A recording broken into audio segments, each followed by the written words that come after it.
வீரம் சொல்லும் இப்படை தோற்கின் எப்படை வெல்லும். ஒலிபெருக்கி நேயர்கள் அனைவருக்கும் அன்பு வணக்கம்.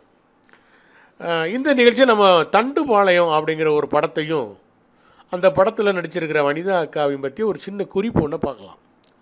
தண்டுபாளையம்ங்கிறது கர்நாடக மாநிலத்தில் உள்ள ஒரு ஊரோட பேர், ஒரு சின்ன கிராமத்தோட பேர். அந்த கிராமத்தில் உள்ளவங்க வந்து கொலை கொள்ளைன்னு கொடூர குற்றங்களில் ஈடுபடுறவங்களாக இருந்தாங்க. அதனால் அந்த கேங்குக்கு தண்டுபாளையம் கேங்குன்னே பேர்.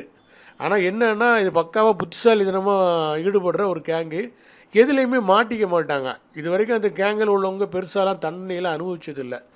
எவ்வளோ கொடூர கொலை குற்றம் சாட்டப்பட்டு வந்து தூக்கு தண்டனை கூட விதிக்கப்பட்டிருக்காங்க. அதுலேருந்து அவங்க தப்பிச்சு வந்திருக்காங்க. அதுக்குன்னு ஒரு லீகல் டீம் செயல்படுதுன்னு சொல்லுவாங்க. இந்த கிராமத்தை அடிப்படையாக வச்சு கன்னடத்தில் முதல்ல தண்டுபாளையா அப்படிங்கிற பேரில் ஒரு படம் வந்துச்சு. அந்த படத்தில் பூஜா காந்தி தான் கேங் லீடராக நடிச்சிருந்தாங்க. பெரிய ஹிட்டாச்சு அந்த படம்.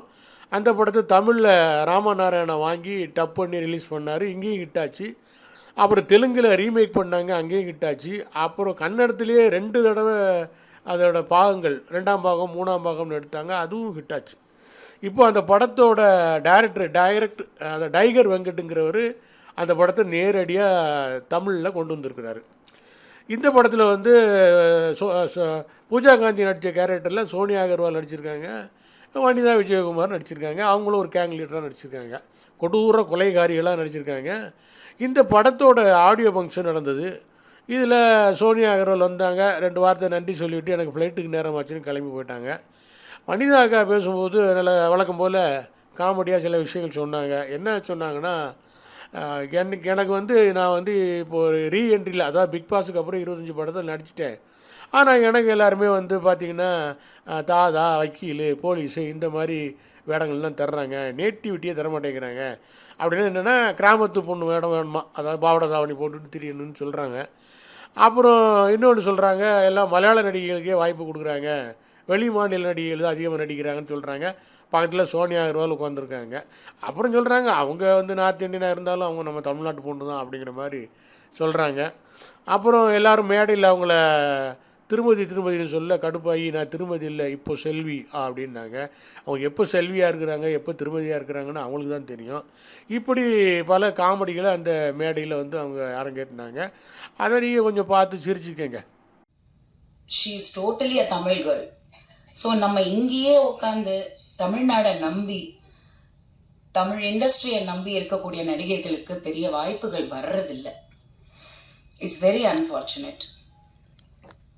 இண்டஸ்ட்ரி வந்து ரீஎன்ட்ரி ஆஃப்டர் பிக் பாஸ் வந்து நிறைய படங்கள், கிட்டத்தட்ட 25 films I have completed in the past 2 years. இத்தனை படங்கள் நான் பண்ணேன். நிறைய கேரக்டர்ஸ் எல்லாமே படங்கள் இப்போ தான் ரிலீஸ், ஒரு சிலது ரிலீஸ் ஆகிட்டுருக்கு, ஒரு சிலது எண்டிங் போஸ்ட் ப்ரொடக்ஷன் ஸ்டேஜில், அந்த மாதிரி நிறைய படங்கள். ஆனால் இந்த 25 படங்களில் கூட நான் எதிர்பார்த்த மாதிரி நெகட்டிவ் பண்ணுறேன், பாசிட்டிவ் பண்ணுறேன், different variety of characters, police, நிறைய போலீஸ் ஆக்சுவலி, அண்ட் லாயர், எல்லா விதமான ரோல்ஸ், டிஃப்ரெண்ட் கலர் கண்டிப்பாக எனக்கு வருது. ஆனால் வந்து ஒரு நேட்டிவிட்டியான ஒரு சப்ஜெக்டில், அந்த ஒரு நேட்டிவிட்டி நம்ம பார்த்து வளர்ந்த சினிமா, 90லலாம் நாங்கள் பார்த்த சினிமா, இன்னைக்கு அந்த மாதிரி படங்கள் ரொம்ப கம்மியாக தான் எடுக்கிறாங்க. ஆனால் எப்போ அந்த மாதிரி படங்கள் எடுத்தாலும் கண்டிப்பாக அது வந்து வெற்றி அடையுது. ஆனால் அதுக்கான டைரக்டர்ஸ் ரொம்ப கம்மி ஆயிட்டாங்க. அந்த காலத்தில் வந்து எஸ்பெஷலி ஐ திங்க் உங்கள் எல்லாருக்குமே ரிலேட் பண்ண முடியும். நான் வளரும்போது அம்மா அப்பாவோட டேடியோட எவ்வளோ ஷூட்டிங்ஸ் நான் போயிருக்கேன். ஆல் ஓவர் தமிழ்நாடு, கோபிச்செட்டிப்பாளையம், பொள்ளாச்சி, எங்களது சம்மர் ஹாலிடே, எந்த ஹாலிடேயாக இருந்தாலும் அந்த பெல்ட்டில் தான் வந்து இருப்போம். ஏன்னா ஏதோ ஒரு ஷூட்டிங்கில் இருப்போம். ஸோ சின்ன பிள்ளையிலேருந்தே நான் நிறைய பார்த்துருக்கேன் இந்த மாதிரி. So I fascinated by it. எனக்கு ரொம்ப பிடிக்கும் எங்கள் அப்பாவுக்கு கிடைக்கிற ரோல்ஸ், அவருக்கு அந்த கெட்டப்பு, அதே மாதிரி ராதிகாக்கா அந்த டைம்ல எல்லாம் என்ன ரோல்ஸ், என்ன படங்கள். இன்னைக்கு பெண்களுக்கு முக்கியத்துவம் இருக்கு அப்படின்னு சொல்றாங்க. பட் இன்னைக்கு பெண்களுக்கு வேற மாதிரி முக்கியத்துவம் கொடுக்குறாங்க. ஹீரோயின் ஓரியன்டட் சப்ஜெக்ட் அப்படிங்கிறாங்க. மொத்த வேட்டையும் தூக்கி அந்த லேடி மேலே போட்டுடுறாங்க. அதில் நிறைய வந்து வெற்றி அடைய மாட்டேங்குது. ஸோ இந்த மாதிரி இருக்கிற ஒரு இதில் அன்னைக்கு இருந்தது இன்னைக்கு ரொம்ப கம்மியாயிடுச்சு அப்படின்னு நான் நிறைய ஃபீல் பண்ணியிருக்கேன். ஒரு ராவாக ஒரு நேட்டிவிட்டியான ஒரு கெட்டப்பில் ஒரு டிஃப்ரெண்ட்டான ஒரு ரோல் ஏன் நமக்கு வர மாட்டேங்குது? சாரி டு சே, ஆனால் நிறைய மலையாளம் ஆர்டிஸ்ட்க்கு கிடைக்கிது அந்த ஆப்பர்ச்சுனிட்டி. ஆனால் தமிழ்நாட்டில் இருக்கக்கூடிய தமிழ் நடிகைகளுக்கு கிடைக்கல.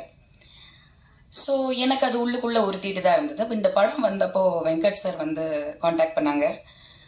சொன்னப்போ எனக்கு இன்ட்ரீக் ஆச்சு. ஏன்னா எனக்கு இந்த படம் பற்றி பெருசாக தெரியல.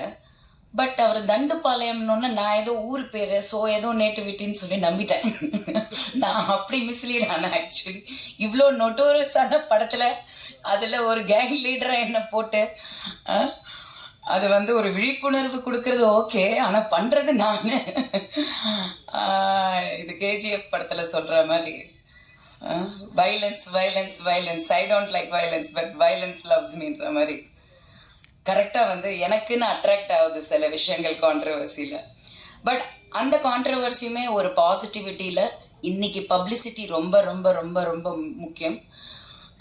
வெங்கட் சார் வந்து சொன்னப்போ எனக்கு கான்செப்ட் ரொம்ப டிஃப்ரெண்ட்டாக இருந்தது, பண்ணாத கேரக்டராக இருந்தது. ஐ வாஸ் வெரி எக்ஸைட்டட்.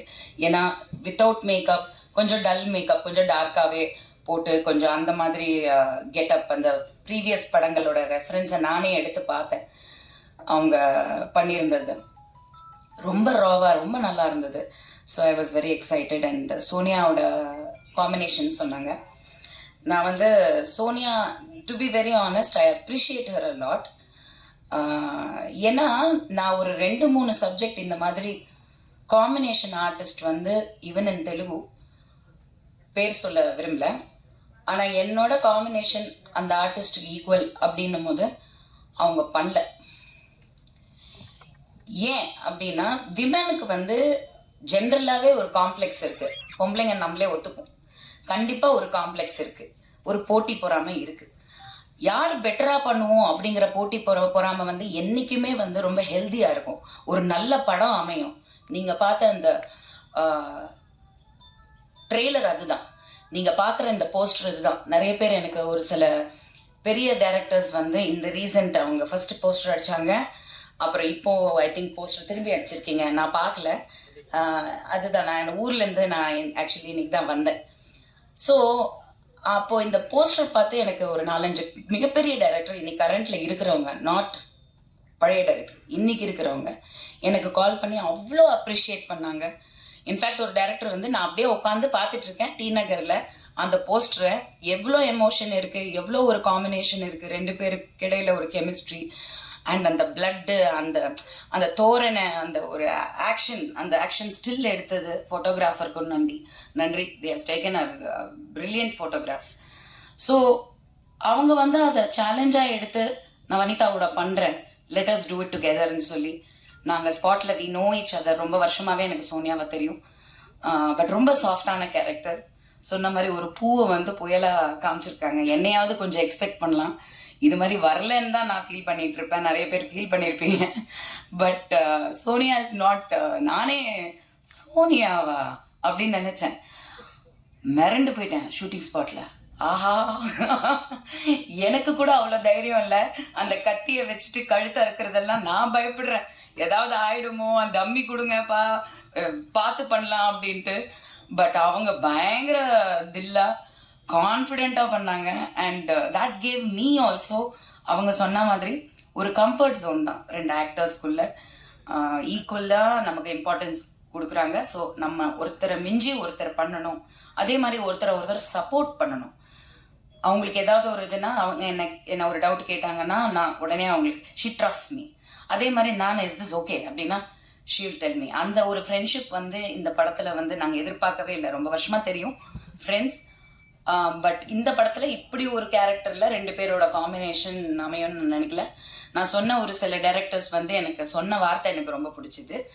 அவங்க என்ன சொன்னாங்கன்னா, திரும்பவும் ராதிகாவை பார்த்த மாதிரி இருந்தது. அந்த காலத்தில் இருந்த ராதிகாவை திரும்பியும் அங்கே போஸ்டரில் இந்த யங்கர் ராதிகாவை பார்த்த மாதிரி இருந்தது.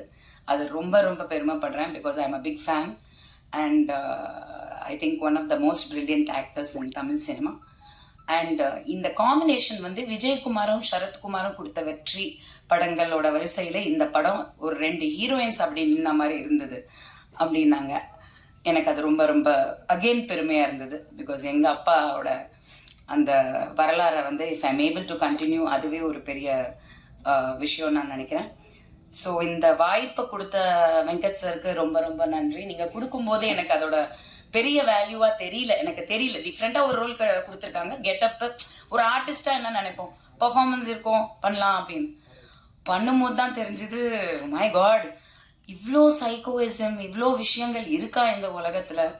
நம்ம ஒரு நியூஸ் படிக்கும்போது இது என்னது, இது நான்சென்ஸ், இப்படிலாம் கூட நடக்குமா அப்படின்னு நினைக்கிறோம். ஆனால் உண்மையாக நடக்குது. இங்கே சொன்னாங்க இந்த மாதிரி போலீஸ், தமிழ்நாடு போலீஸில் இந்த மாதிரி விஷயங்கள்லாம், இந்த மாதிரி கேசஸ் இருக்குது. நினைக்கும் போதே வந்து it is very scary. But on a good note இந்த படம் வந்து ஒரு நல்ல ரீச் கிடைக்கணும்.